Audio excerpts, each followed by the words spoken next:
कुछ कहानियां किताबों में नहीं, लोगों की आंखों में चमक बनकर लिखी जाती हैं। 24 नवंबर 2025 की सुबह हरियाणा के एक छोटे से गांव में एक साधारण सा घर अचानक रोशनी से भर गया। परिवार वाले मिठाइयां बांट रहे थे उस लड़के के लिए जो कभी सरकारी स्कूल की टूटी जमीन पर बैठकर पढ़ता था, क्योंकि वहां बैठने के लिए बेंच भी नहीं थी। वही लड़का आज भारत का 53वां चीफ जस्टिस सूर्यकांत बन चुका है।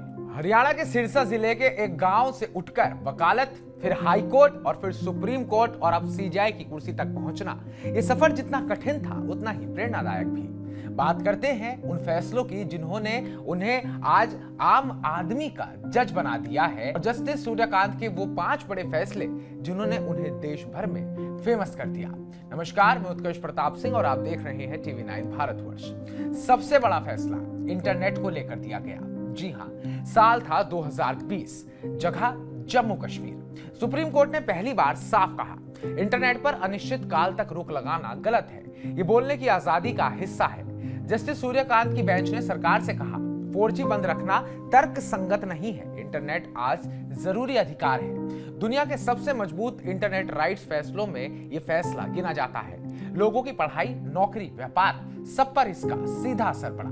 दूसरा बड़ा फैसला आता है महिलाओं को लेकर। जी हां, महिलाओं को सेना में परमानेंट कमीशन देना प्लस कमांड पोस्ट। साल 2021, केस का नाम नितिशा बनाम union of India. Justice Suryakant ने कहा, महिला अफसरों की क्षमता पर शक करना एक सेक्सिस्ट सोच है। इस पर उन्होंने फैसला सुनाया, सिर्फ एसएससी में नहीं परमानेंट कमीशन मिलेगा, कमांड पोस्ट भी मिलेगी, जहां पहले सिर्फ पुरुष ही रखे जाते थे। इस फैसले के बाद सैकड़ों महिला अफसर कर्नल, ब्रिगेडियर बनी। भारतीय सेना के इतिहास में यह सबसे बड़ा जेंडर इक्विटी मोड़ माना जाता है। तीसरा बड़ा फैसला, पुलिस को खुली छूट नहीं, गिरफ्तारी से पहले लिखित कारण अनिवार्य। साल था 2024, जस्टिस सूर्यकांत और जस्टिस दीपांकर दत्ता का गेम चेंजर नियम। अब किसी को पुलिस को उठाना है तो 24 घंटे में मजिस्ट्रेट को लिखकर बताओ कि अपराध क्या है।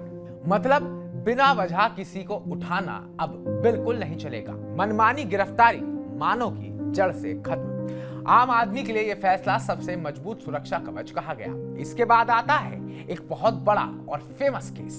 यूट्यूबर रणबीर अलाहाबादिया की याचिका पर सुनवाई करते हुए जस्टिस सूर्यकांत ने कहा था, इस व्यक्ति के दिमाग में कुछ गंदा है जो समाज में फैल गया है। वो माता पिता का भी अपमान कर रहा है। अदालत क्यों उसका पक्ष ले?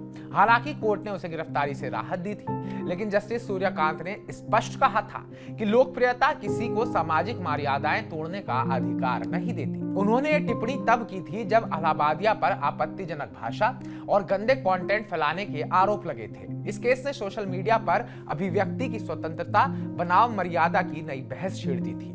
इसके बाद आता है 5वां बड़ा फैसला, दलित आदिवासियों को प्रमोशन में आरक्षण देना। साल था 2022, जरनैल सिंह बनाम पंजाब केस में 5 जज की बेंच ने कहा, SC/ST को प्रमोशन में आरक्षण मिलेगा और क्रीमी लेयर लागू नहीं होगी। इससे 20 साल पुराने नागराज केस को स्पष्ट मजबूती मिली। लाखों सरकारी कर्मचारियों को सीधा लाभ मिला।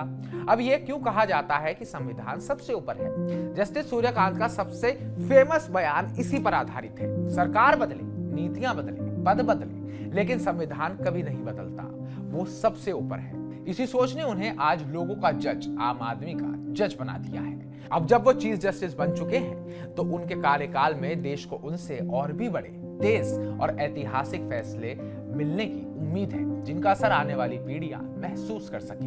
आपको इनमें से उनका कौन सा फैसला सबसे ज्यादा पसंद आया या ताकतवर लगा? कमेंट बॉक्स में कमेंट कर हमें जरूर बताइएगा। और आने वाले दिनों में वो कैसे चीफ जस्टिस साबित होंगे, इसको लेकर आप क्या सोचते हैं, इसको लेकर भी कमेंट कीजिएगा। बाकी ताजा अपडेट्स पाने के लिए टीवी 9 भारतवर्ष को सब्सक्राइब कीजिएगा।